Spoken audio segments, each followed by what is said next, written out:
my hands are shaking. Okay, so wow, with only a 1 in 3 chance of winning.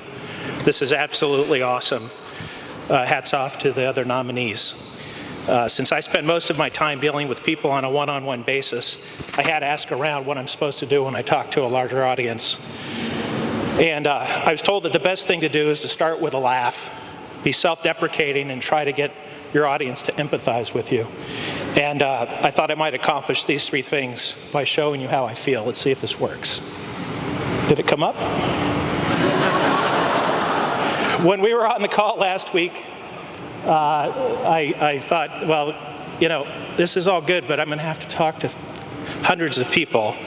And I thought I'm going to be a deer in the headlights, so that's it. Jokes aside, I'm truly pleased that I was selected to receive this award because it gives me the opportunity to talk about Capital Partners for Education and the other remarkable organizations that have been created and supported by people in our industry. I'd like to begin by thanking the Invest in Others board and staff, the sponsors for tonight's event, and your honored guests for making such a generous donation to Capital Partners for Education, for making such an amazing evening, for recognizing the incredibly inspiring stories of this year's nominees, and for highlighting the fact that our colleagues work tirelessly every day to serve their clients and their communities. I'd also like to thank the board and staff and sponsors of Capital Partners for Education, who for over 2 decades have advocated on behalf of its students and who have turned an organization into a highly effective and respected institution. I'd also like to thank the clients, colleagues, and friends who've supported our efforts on behalf of Capital Partners for the last 23 years. Without their support, CPE's success never would have happened.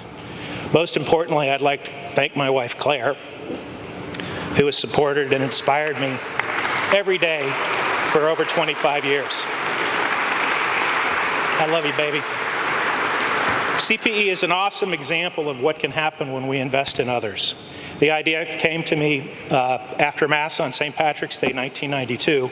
On the way back to my office, it began to think that I could make a difference in a kid's life by getting him or her a good education. As I mulled the idea, it occurred to me that I might convince a friend or 2 to join me, and then it dawned on me that if we each recruited another person every year, in time we could reach millions of kids. Inspired by this idea, I quickly found some kindred spirits. Sister Mary Frances Tamans had been introduced to me by the Archdiocese of Washington.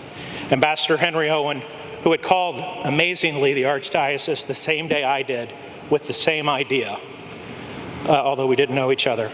And Peter Flanagan, who had started a program here in New York City 10 years or so before.